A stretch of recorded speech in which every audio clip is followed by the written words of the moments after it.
Hi everyone, welcome to Type Talks. Today I'm here with Dario Nardi, and we're here to discuss temperament and type. And before we get down into the temperament nitty-gritty, we want to let you know a little bit about an event that's happening in Mhm. Arizona, and it's a series of workshops. So it's going to be based on Carl Jung's concepts. Mhm. So if you want a transformative week, if you want to go for massages, if you want to go see beautiful sights in Arizona, if you want to get your brain scanned by Dario Nardi, you should come and visit. So, yeah, feel free. We'd Mm. love to see you there. I'm also going to be there as well too. So if you wanted to meet me in person, now's your chance. Dario has a recording giving you a preview of the event too down below. Mhm. So don't miss out. Check it out. Yeah, absolutely, and I wanna stress, sometimes people see it and they think, "Oh, no, it's a whole week, like, I can't take off a week from work." That's not what it's about. So it's a series of one-day workshops, and the first 3 days, Sunday, Monday, Tuesday, are more personally oriented. Wednesday is a break day, where we do some fun stuff as a group, and then Thursday, Friday, and half of Saturday are the more, like, organization and work-related team-related stuff. So I know people can't normally take off a week, but you probably can take off like 2 days. And this is like a beautiful area to be in, and really wonderful stuff, especially the team dynamics approach. The Tavistock method is normally like that's thousands of dollars to attend even like one day of that. So I'm very pleased to offer that and to have had like 17 years experience running small groups. So please come. Yes, we'll have lots of fun. Exactly. And so, to get to the topic of today, we're going to talk about temperament theory. And so, you might be familiar with this if you've seen David Kiersey's work or Linda Barron's. And so, David Kiersey is the founder of temperament theory. It's where you hear the terms artisan, rational, guardian, idealist. Yes. And so Linda Behrens created a more modern version of these names because she worked with organizations and she got feedback for what are better names that people resonate with for the temperaments, which we will go over. And so this is a great way of trying to sort type in a very high level. And also, it's a great way to introduce people to type because in organizations and other places, this is a way where type is more digestible. You are able to tell people type in a very clear and simple way that people, even the average Joe, can understand. Whereas, like, when you talk about cognitive functions, it can get into the weeds. You lose people very quickly doing that. Mhm. Temperament is an easy introduction to type. So, I'll let you, Dario, take it away. Yeah, certainly. Thank you for having me again, and it's a delight to talk about temperament. Um, I guess there's so many things that I could say. I started working with type very early on. It's 30 years ago this year and a few months with Linda Behrens, training under her. And Linda was a doctoral student of Dr. David Kiersey, Sr. Um, and whether it was in organizations or as a family therapist, Linda found that temperament was very, very useful framework. And it actually has a very different history than type. It's not a subset of type. I think that's a common misconception. It's just like, oh, it's like the cognitive functions, but like simpler. No, that is actually talking about something completely different. And in psychology, we can talk about things like motivation, perception, cognition, affect, and type, especially the 8 functions, is a cognitive model, and temperament is about motivation. So it's a very different kind of model that's talking about values. I mean, where in type do we have like this values versus that values? That doesn't exist normally in functions, but it does. Each of the 16 types does have values, and so how do we get at that? And temperament is a great way to do that. Yeah. What is temperament? Linda calls them essential motivators. I think people are familiar with temperament, but essential motivators is a more accurate word. I just gave a presentation this morning, 2 hours, to a group of folks in Europe on design and temperament, and they found it very useful because we're coming from this point of view of motivation. And So where does it go back? So it's much older than type.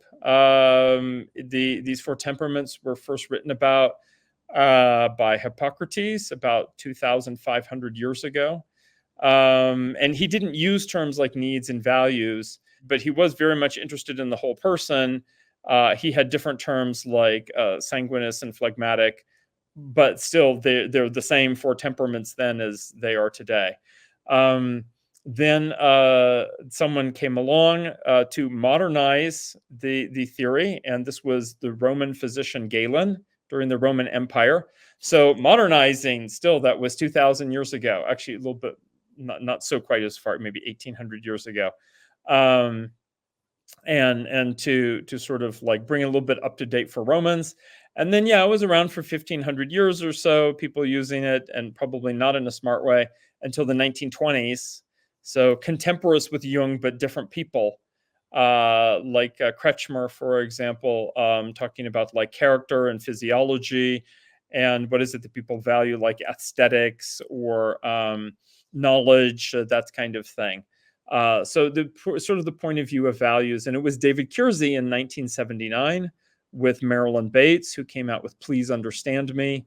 That was a huge bestseller, and is actually the entree for many people for type.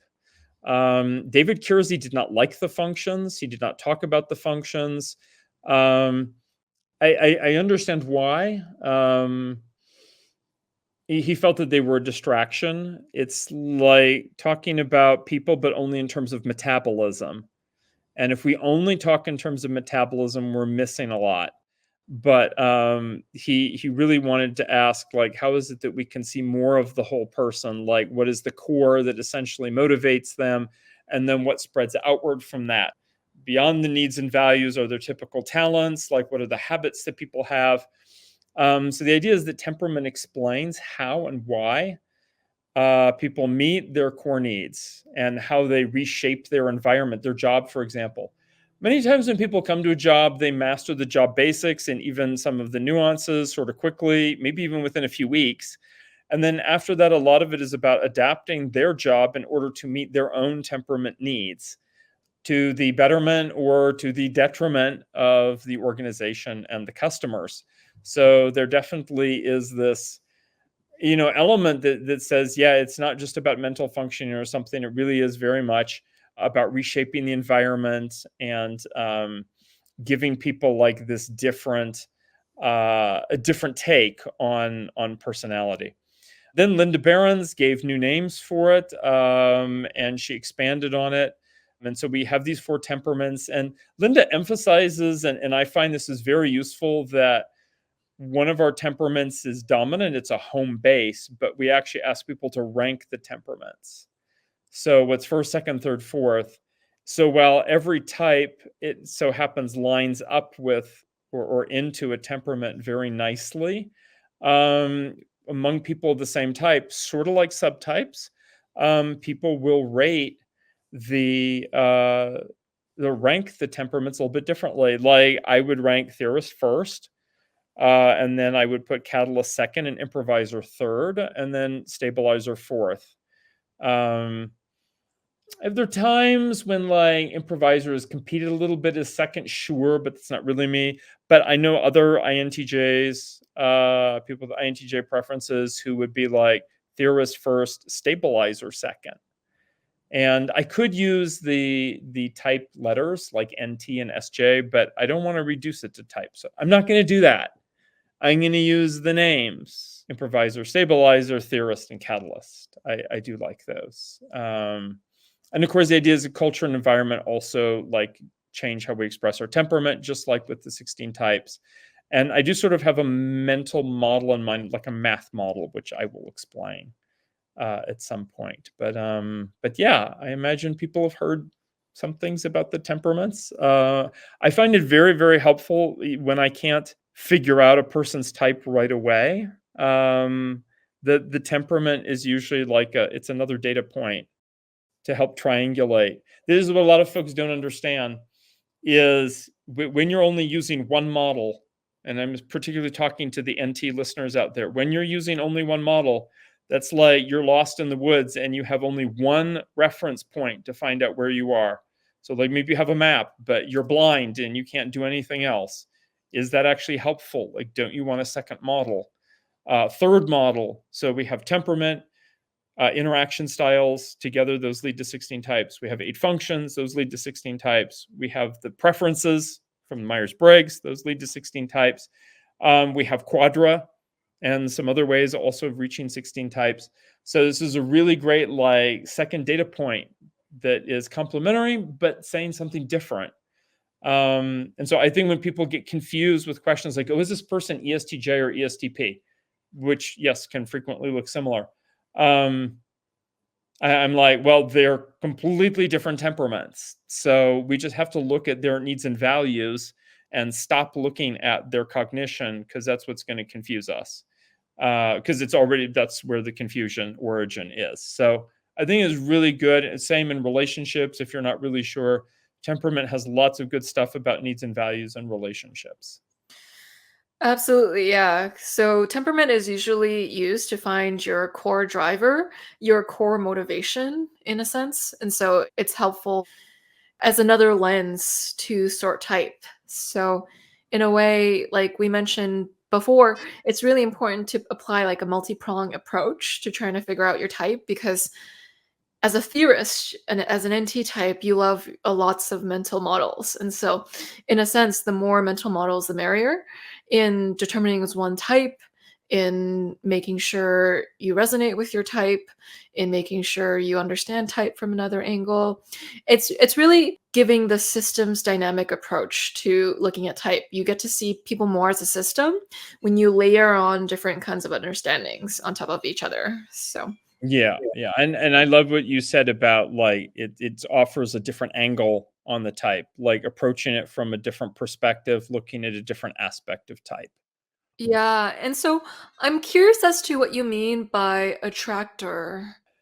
Sure. I have a graphic for that, but it's really so attractor, also called strange attractor or basin of attraction, is a mathematics term. And coming from engineering, this was actually part of my hands-on, like building simulations and working with dynamic systems experience. So for me, this is not just like something definitional that I grabbed from Wikipedia or something. It's something I worked with personally. Um, and it's sort of funny because there's all this emphasis on trying to like, oh, what is the like, especially for academic psychologists, what is the statistical evidence for model? But people are not statistical distributions. I mean, human beings as individuals, we're not, and even as groups, we're dynamic systems. Like the brain is like a network. The endocrine gland system is like a network. So the personality, the psyche is like a network.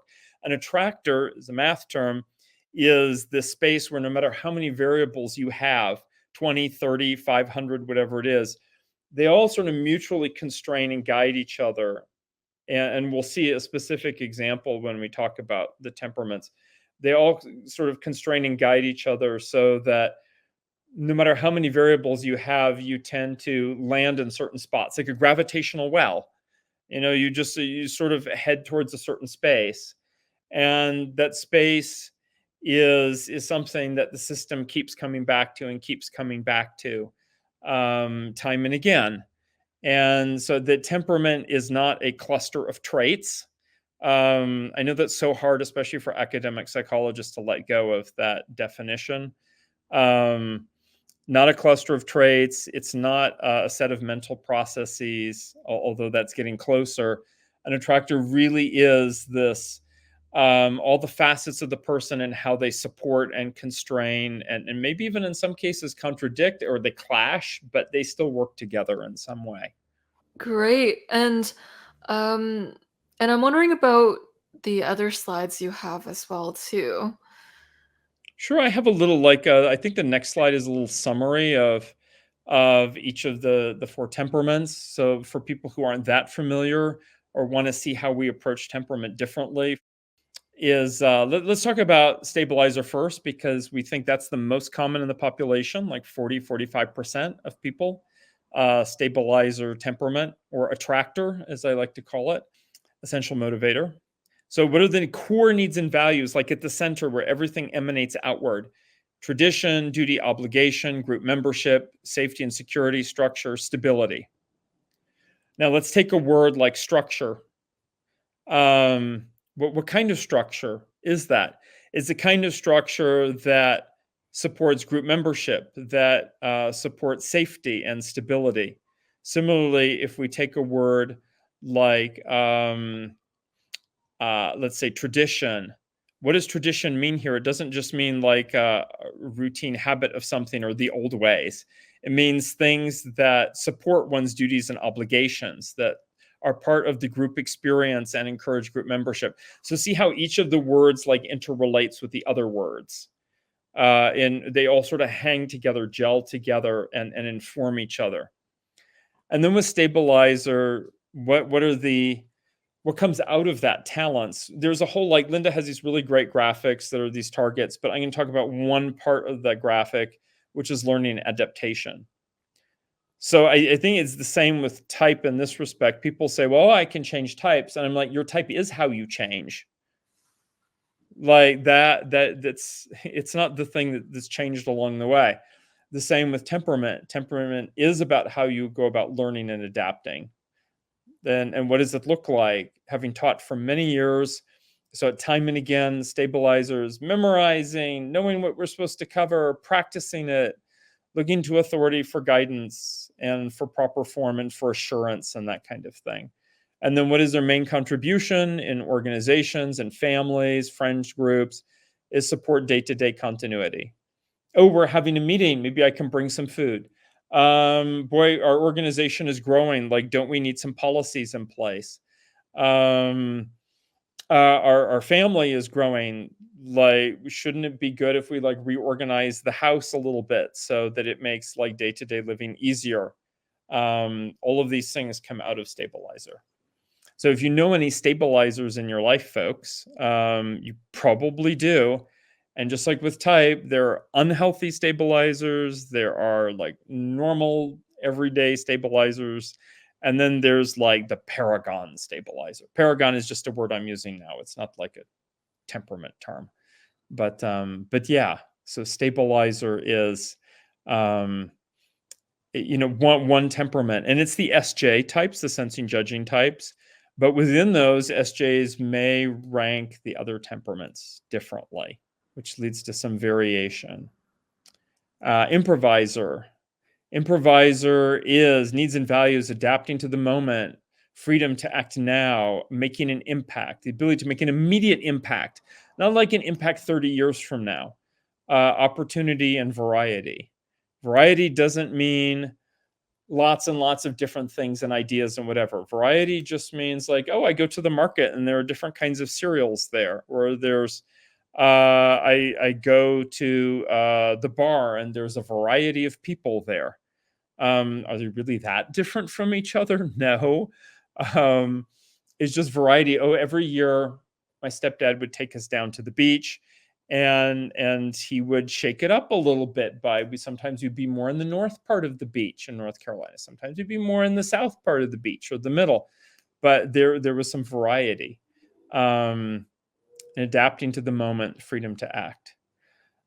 Using trial and error. This is how they learn and adapt. So like, yeah, I'm going to cut some, I want to like, gee, I have the surfboard, but I want to make it a better experience. Like, if I make the surfboard smaller, what's going to happen? Let me make it a little bit smaller and then go out, like cut a smaller board and go out and see how that functions. Or, I mean, there's a whole bunch of different things, but usually there's a lot of innovation that comes out from improvisers in terms of tools. They like variations on a theme. So it's like, this is in music, and it's not like a whole huge break from music. This is why we have music genres, because within each genre, there's a variation that's there. They love the hands-on tool use. And by the way, the computer is a hands-on tool. So I've encountered SPs, sensing perceiving types, improvisers, who definitely like computers more than I do. I just like them as servants. And the moment it doesn't behave as a servant, I'm like, argh! And then what is their prime contribution?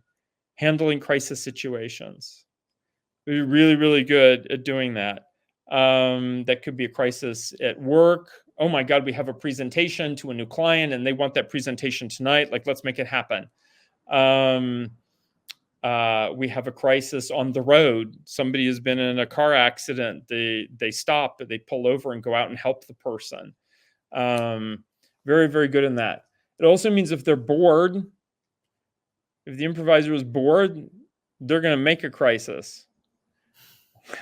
So just FYI to everybody, don't let your improvisers in your life get too bored, because they'll try and compensate. Improvisers, we think, are about 35% or 1/3 of the population. So they, with stabilizers together, are making like 75, maybe 80%. I'd probably say 75% of the population. And that covers a lot right there. And then with Catalyst, well, then we'll do Theorist next. Needs and values, like what is at the core? Knowledge, competence, expertise, self-mastery, progress, principles, concepts.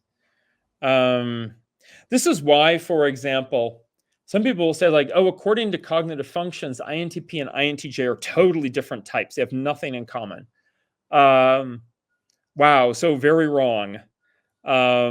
Yes, if we just use one model, cognitive functions, in a sort of limited way, that's what it will look like. But in fact, INTJ and INTP, first of all, both are introverts, and they are both theorists, like ENTP and ENTJ, so that they still have these core same set of needs and values. They just go about doing them differently. INTJ is more like directive in its style, and INTP is more like self-informing or informing others in its style. And then the learning and adaptation, what does that look like? And this is what I was telling the design folks this morning. Let's do an experiment. Oh, you don't think that's a good idea, but we can do an experiment and see how it goes. Oh, okay. Yeah. NTs are always open to experiments.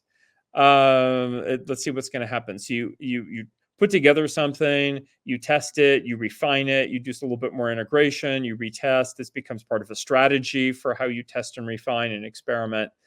And their main contribution to society and organizations and family and so on is innovating tools and ideas. And we see that a lot. We can see that in banking. I hate to say this actually, because there are many horrible banking innovations that have led to all sorts of problems over the decades.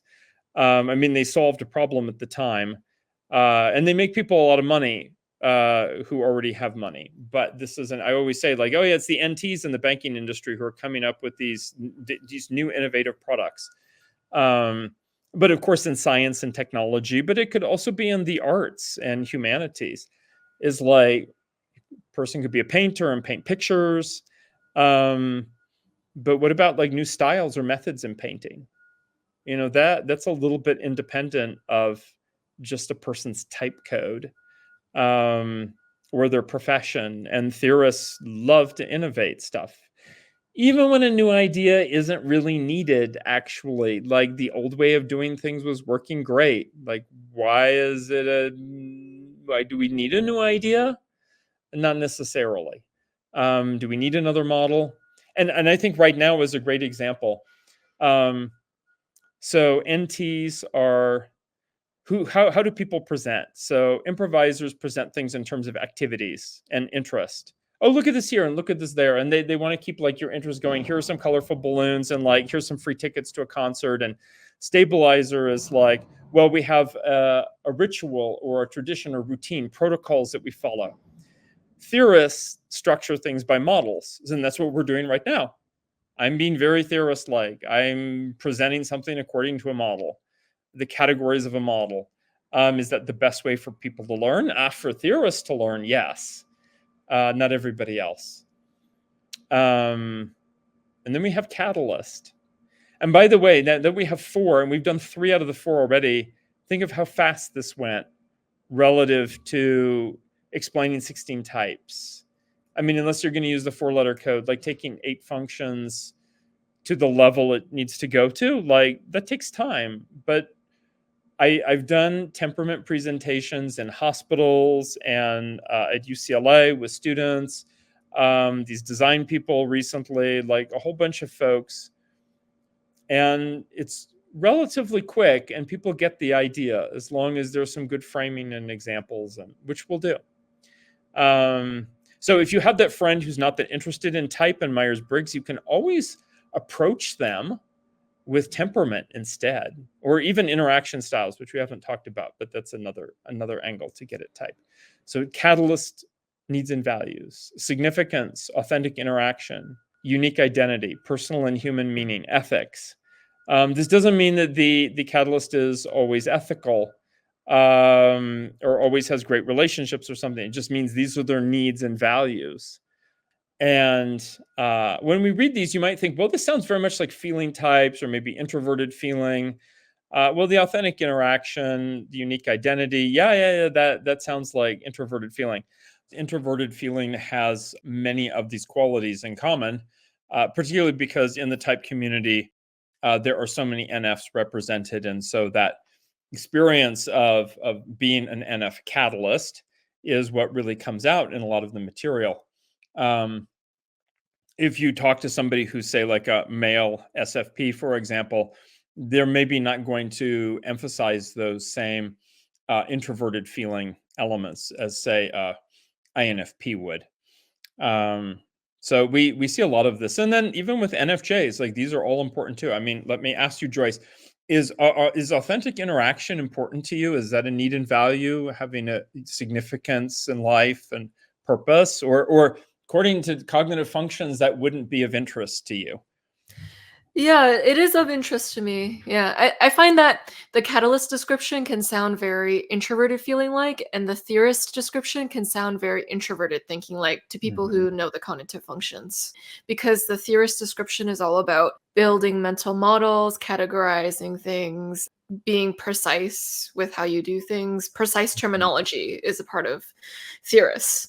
Yeah. So Yeah, and so that's how I'm seeing it, and how Linda describes it is there's these 4 basic attractors, and then within that are the types.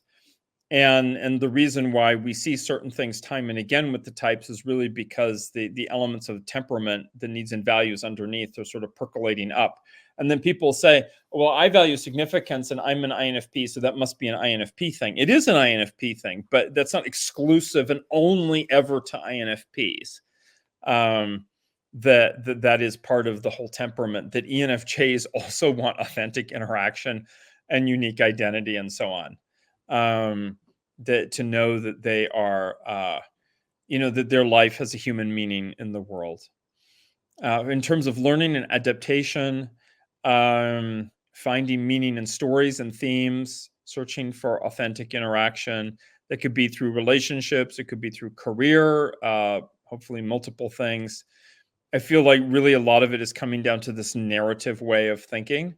If stabilizers like to memorize stuff and improvisers like to learn hands-on, theorists like models, and then catalysts like narratives. And I say narrative more than story, because story can also mean an anecdote or a person's explanation for something. But narrative, like literature, like it can also, narrative has a negative connotation too, like in media, like, oh, we're going to spin this event in order to fit the narrative. It can end up meaning that, and that's sort of an area within the catalyst temperament where, just as with theorists, the model ends up being like their lens for reality, the story ends up being, the narrative ends up being the lens for reality. um, and then what is their prime contribution? Inspiring human potential, which in the past, probably say like until like 20 or 30 years ago, was not something people really ever got paid for, unless they were a psychologist or your name was Tony Robbins. But now it is more of a thing to actually be able to inspire human potential, and it be recognized as something that's worthwhile with compensation, and it's not just something done on the side in one's job. yeah, so you also mentioned learning styles, and so you mentioned memorizing for stabilizers. They're also known for learning best with close-ended questions. So they actually learn the best when you're very detailed and specific with how you answer things and what you ask as well. Like, for instance, the amount of times that I've annoyed stabilizers on type talks because my questions are too open-ended has been a huge amount of stabilizers. They're Mhm. like, Joyce, examples, make it very specific, no open-endedness to it. And that actually helps them learn too. And they prefer that in terms of communication.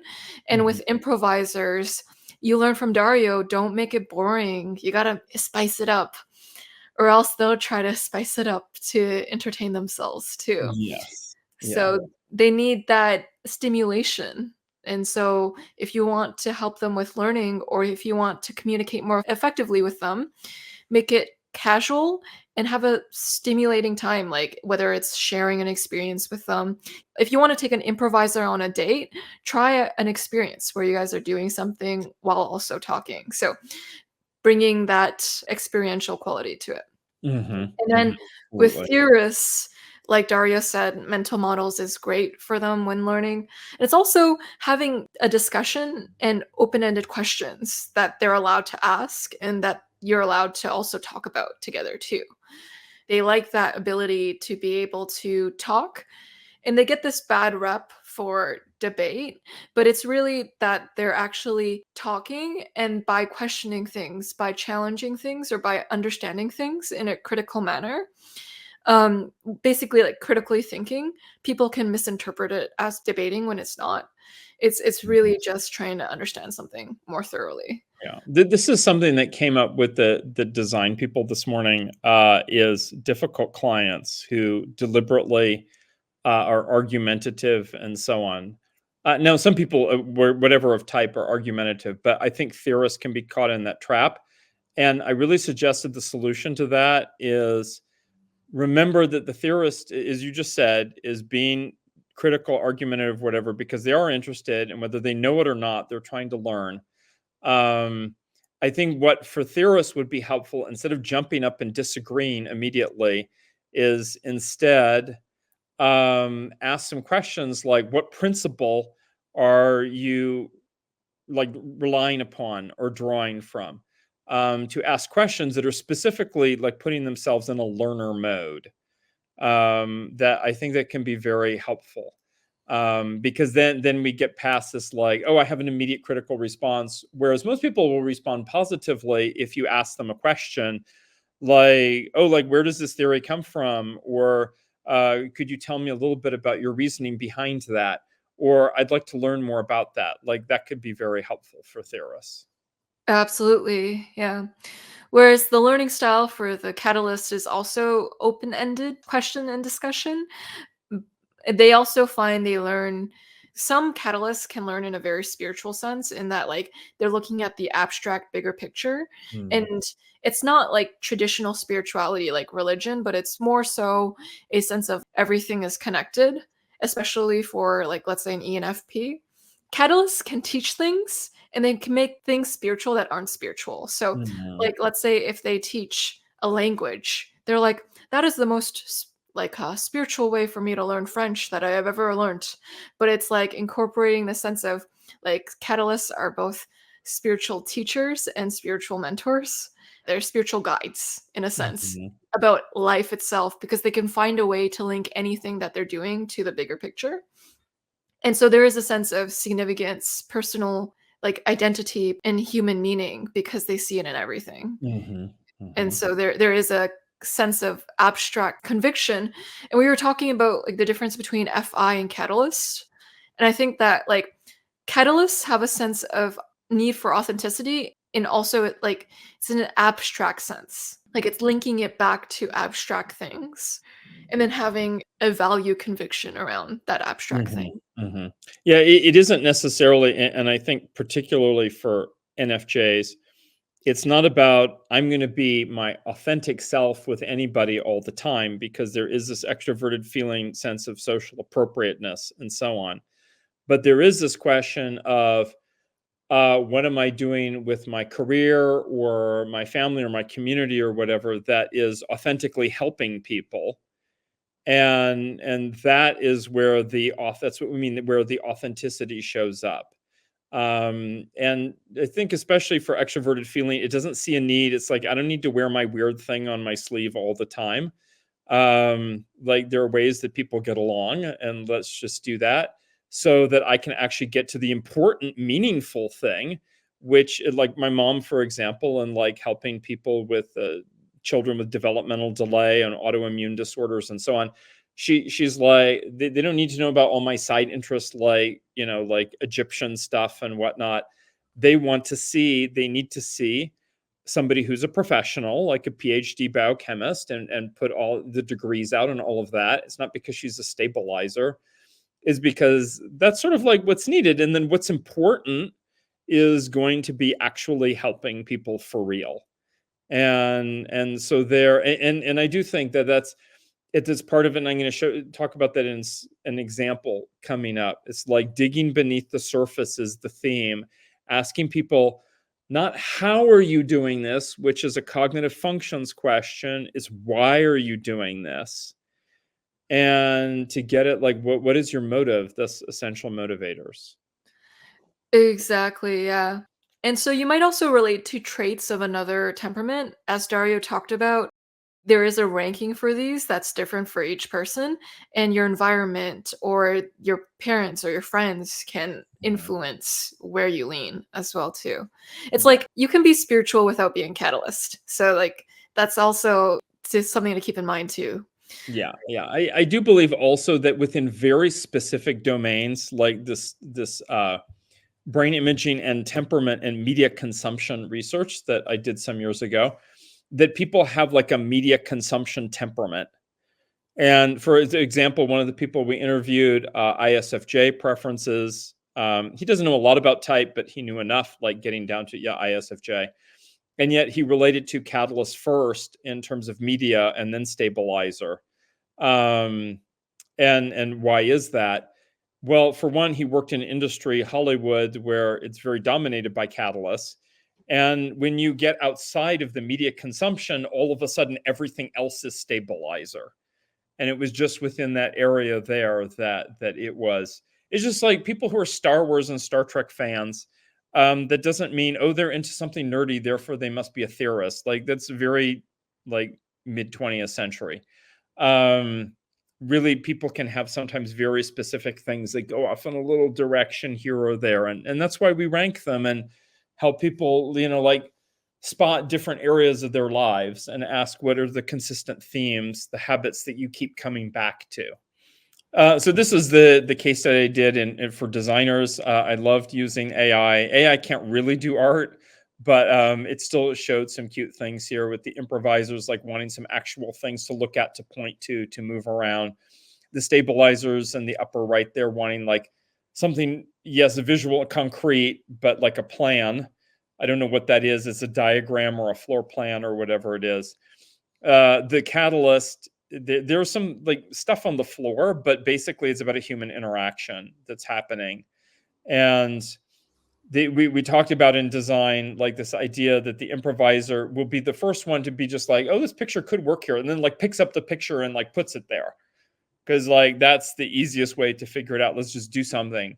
Um, Stabilizer is going to trust the designer as the professional and the expert. That doesn't mean they're going to be happy with the result. We talked a lot about how stabilizers have these sort of semi-conscious sense attachments to styles, and they can't really articulate why they like something or dislike something because it goes back to their childhood or something that made like a really big impression on them. And then they're going to take the designer's word for it. It's like, oh, well, I'm supposed to like this, and they're not actually happy with it, and they don't say anything for 20 years because it's just their sense memory is not really that. It's not like a rational thing to argue with. And the catalyst human interaction, of course, everybody likes that, but I really feel for catalysts is a great idea. It's a great thing to know about.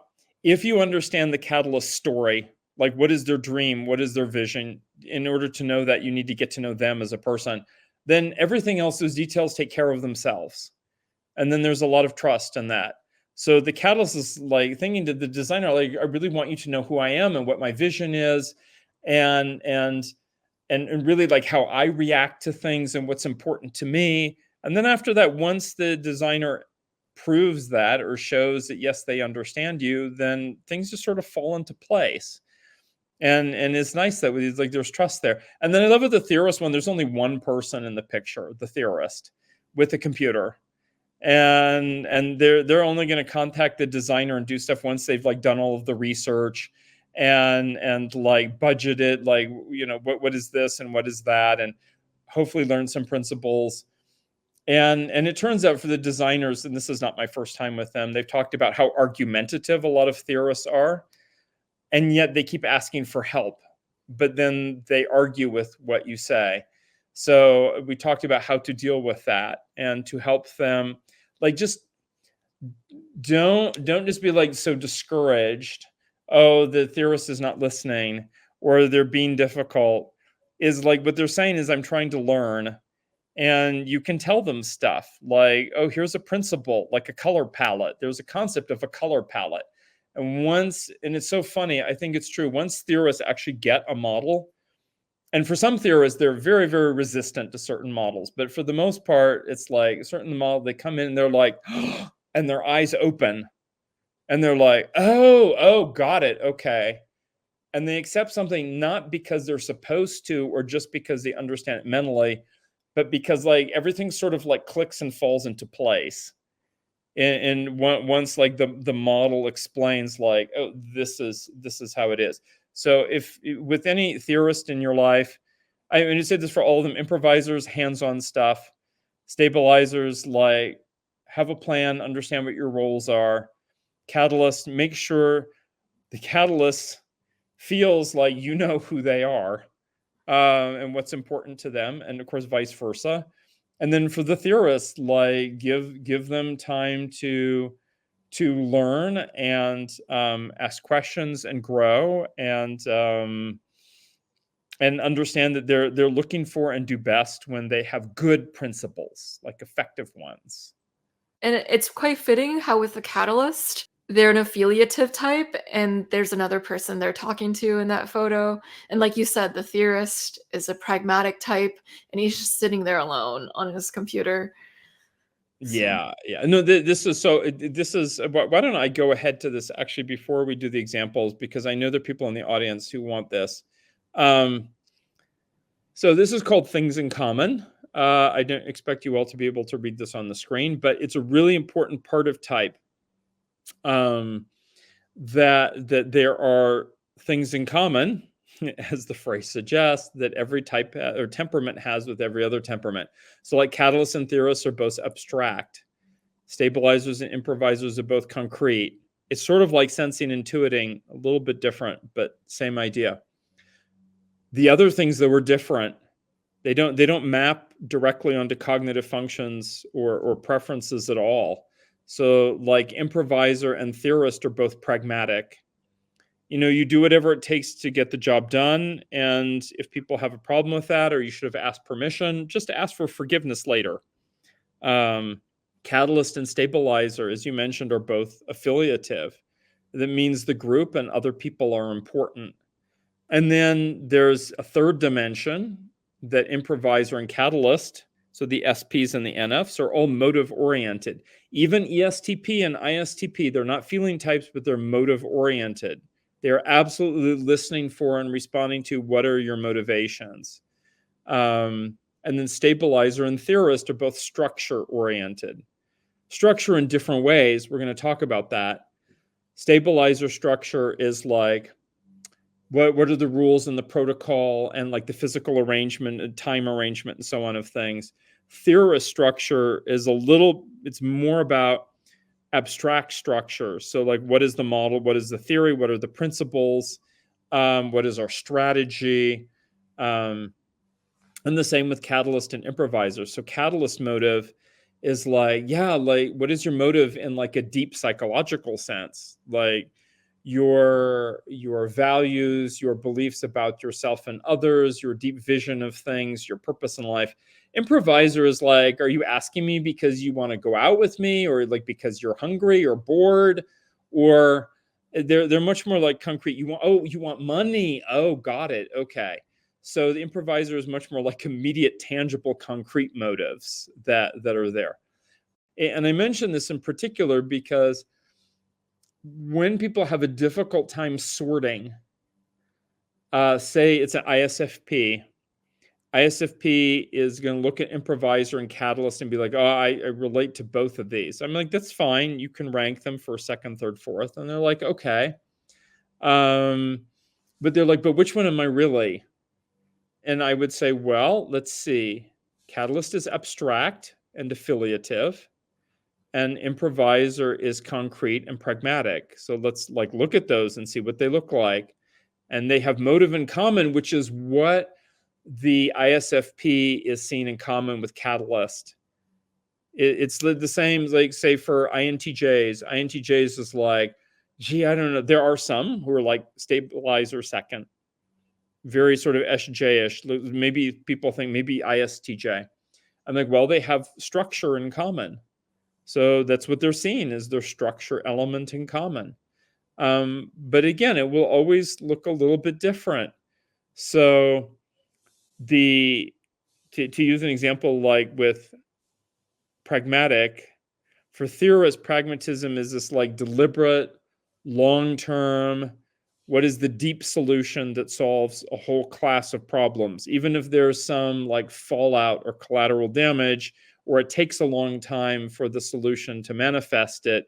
It's like, it's really important that we find like an actual lasting, quote, meaningful solution. Whereas Improviser is much more like quick, long-term, concrete. Let's use whatever is on hand in order to get the job done now. Oh, I wasn't supposed to offer that client a discount. Oh, I didn't know that. But you know what? They did at the time in order to close the sale, and then they'll ask their boss for forgiveness later. It's whatever it took in order to get it done. And the same affiliative. The catalyst is like harmony between individuals' unique identities, and between the values of this person and that person, or between the person and the group. But it's a more abstract level. Affiliative for stabilizer is like practical stuff, like who's putting food on the table, who's bringing home a paycheck, what are the group norms of like what we're supposed to say and what we're supposed to wear. How can I be responsible? Responsibility shaded by their values of like group membership and stability and so on. So this is many people, even if they're familiar with temperament and just think it's a subset of type, it's not. Like it's its own creature, or rather set of 4 creatures. What does Linda give them? I think the owl is theorist, and the stabilizer is beaver, and the improviser is a fox. And the catalyst is a dolphin. There's a dolphin, that's right. And there's a cute little book out there called Dolphin Up a Tree, which is a temperament booklet. It has the 4 animals in it.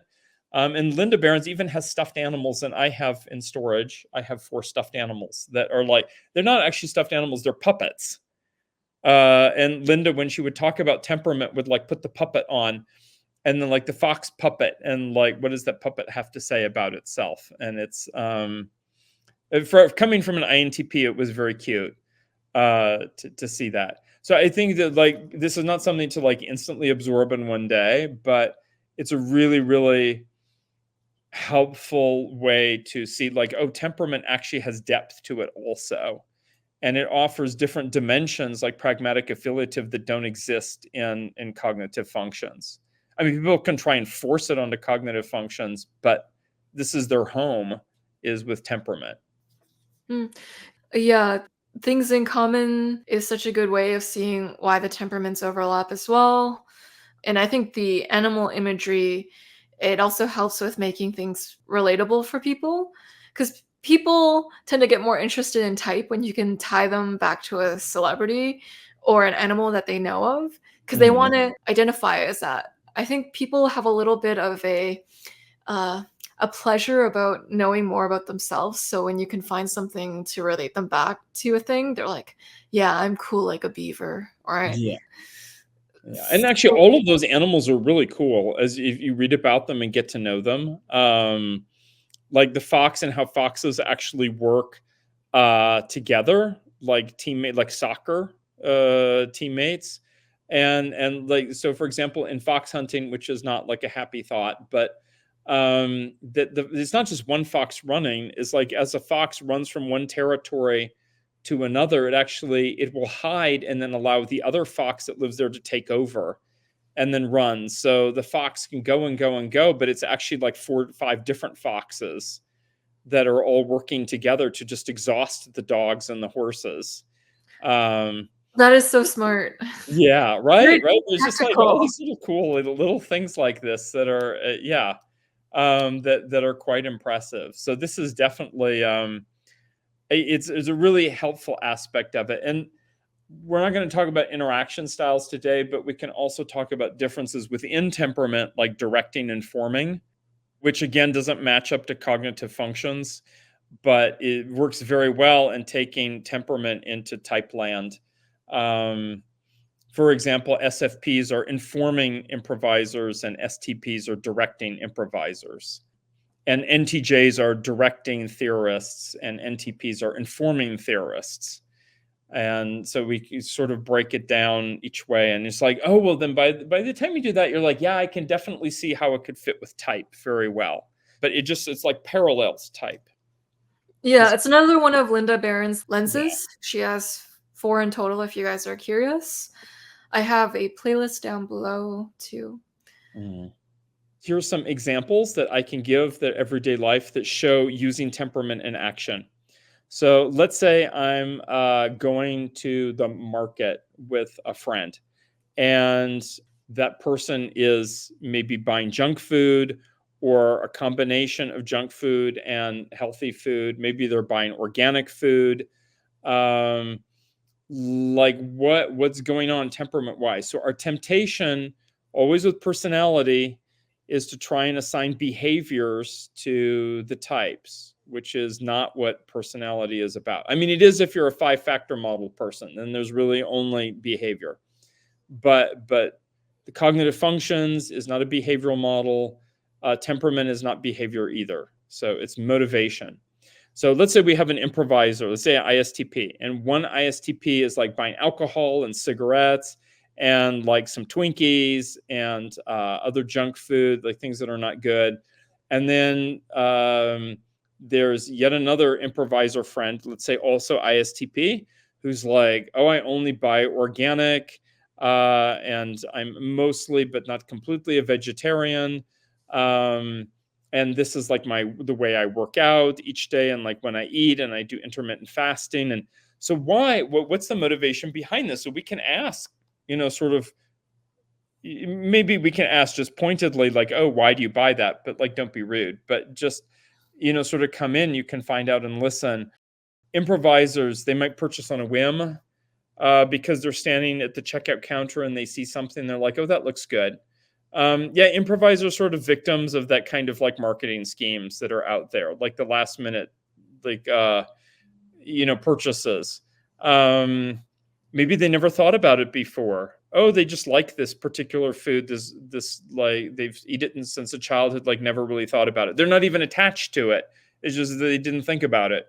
Something is very quick. Oh, I buy these like frozen dinners because they're quick, and I'm really busy right now with work and friends. And notice the pragmatic answer that they're giving with that. Then they might say, oh, I really like the taste of something, or the packaging. You have the colors and it looks cute. It's exciting. I mean, cereal manufacturers know this. They put a whole bunch of stuff on the cover of cereal boxes. I mean, things that, and I have to say, for American audiences, you realize in many parts of the world, the food sold in American stores is illegal. I mean, the list of ingredients that are in there, and even if it looks like it's the same product in some other country, like in France, for example, in France, they're like, the ingredients are like this. In America, it's like this. America's got all these chemicals, and here the France has got like just like 4 ingredients. And it's the same brand even. So it's really, they're just like, oh, it's because it's exciting in the packaging. And it offers this instant gratification, like, oh, here's an energy drink. Like, I need energy right now. There's more informed and mature improviser, though, who has also coming from the same values. I want to feel good. I want to have high energy. I want to enjoy life. And in order to do that, I need to eat really healthy. and live healthy. And so they then organize their life around things like, well, looking at this ingredient and being like, oh, this is not good. Like, this is completely fake sugar here, and it's just going to make me hungrier later. I use this glucose monitor, and the glucose monitor showed me, like what's going on. Notice the glucose monitor is like very concrete feedback. If you want an improviser to change their like lifestyle behavior, just make sure they get actual concrete feedback. So they can end up they have the same motivation. I want energy. I want to enjoy life. I want to have fun.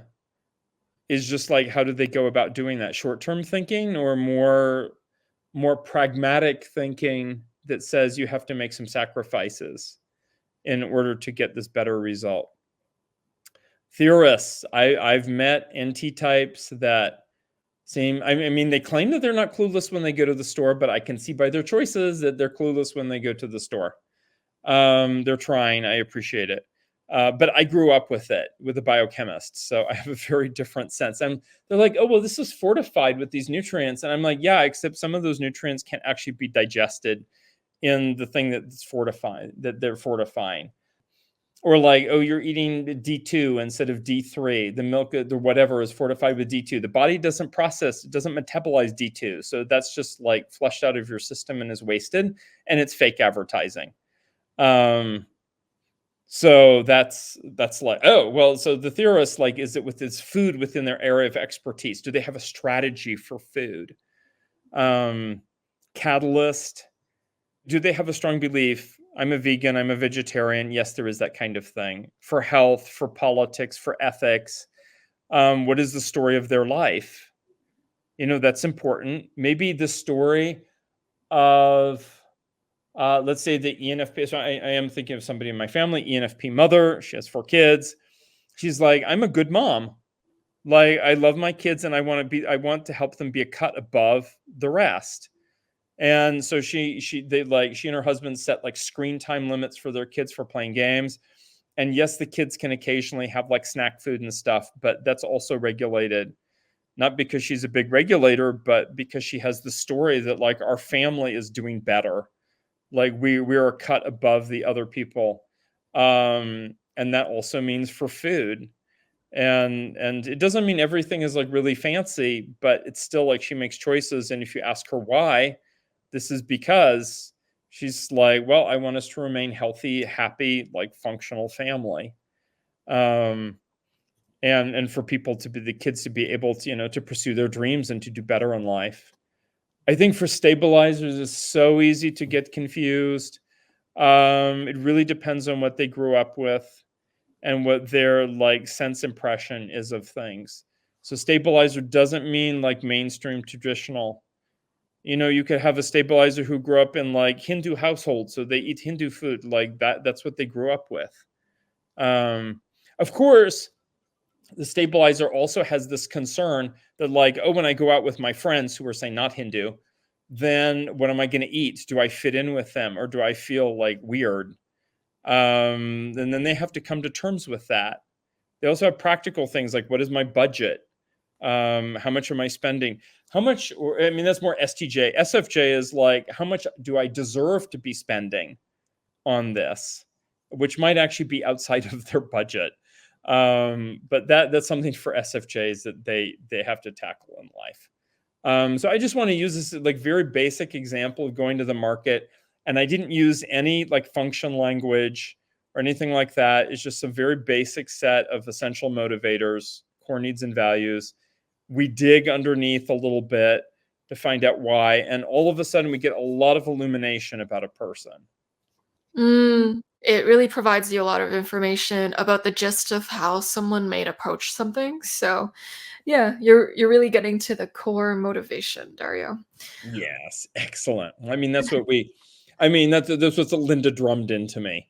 In fact, I remember at a conference when Linda and I were up at the front and somebody asked a question and that person asked it to me, but Linda or I could have answered it. And then someone else in the audience thought, well, no, maybe Linda should answer that. And Linda's like, no, let Dario answer it. I want to see how he answers. Fortunately, I answered correctly. Because I take the principles, I mean, that she's articulated and holds about personality for me are like really, really just like incredibly strong and valid, and so helpful, very, very functional. And it would really go back. The one thing I want to sort of cap off with about temperament is what David Kiersey started with, which is, as a therapist, he observed people coming in, mostly families, and he's trying to figure out what is the primary mechanism that is causing unhappiness in a family. And he's not picking from a long menu. He discovered really there's only one thing that causes every family dynamic to be unhappy, and that is when one person is trying to reshape another person to be like them, to be like me. Parents to children, yes, but it can also be, it can show up in other ways. He's like, even in, maybe the parents are actually quite understanding and permissive, even, which might not be a good thing all the time. But the school system is very stabilizer. And then the child comes in and it's like the school system is designed.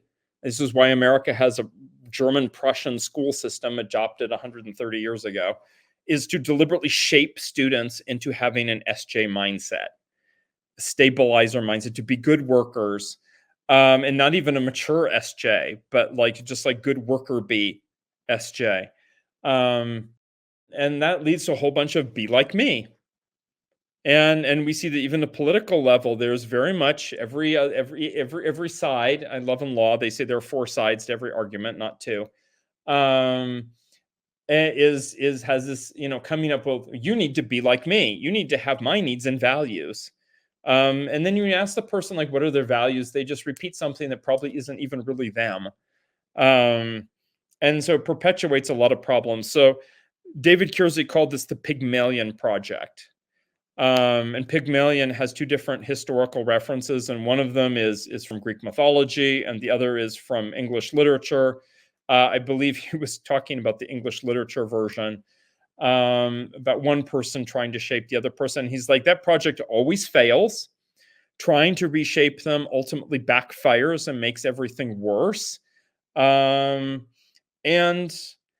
there is a positive way to go forward. And that is recognizing the person's temperament, needs, and values, trying to accommodate those. I did that as a teacher, even. I saw, when I looked through, I did an analysis of my own course, this very big course that I taught, and realized I was not meeting the needs of SJ students. I just wasn't. Yeah, it's a university course. It's like junior, senior level. I'm like, I need to actually like walk the talk. And I need to introduce memorization. How can I do that in a way that doesn't make the other students unhappy? Oh, wait, there is. So they would get this folder of 50 papers from the past that were anonymized, that were like examples of A and A minus papers. A minus, because sometimes the paper is really interesting, even though it wasn't executed perfectly. And I would tell them for the exam, on the last page of the exam is going to be an open-ended section where you can name any 3 papers from this packet. And you need to summarize the paper. You need to say what models were being used. You need to say what questions they asked or hypotheses they posed. What were the results? Like one other thing with it, but you can choose which ones. The SJ students were so happy with that because, and by the way, if they couldn't pick, I like told them which ones. It's like, and if you don't want to pick, like, here are 3 good ones to do. Because they had like a guaranteed result at the end of the exam. As they're finishing the exam, they're like, oh, wait, there's these 3 things, and he already told me to memorize them. And then for the other students, they had the freedom to memorize any of the papers they wanted to, which was enough that the NF students could pick the papers that were more interesting to NFs and so on. And that to me was like an example where you can make like everybody happy. Of course, some people don't want everybody to be happy.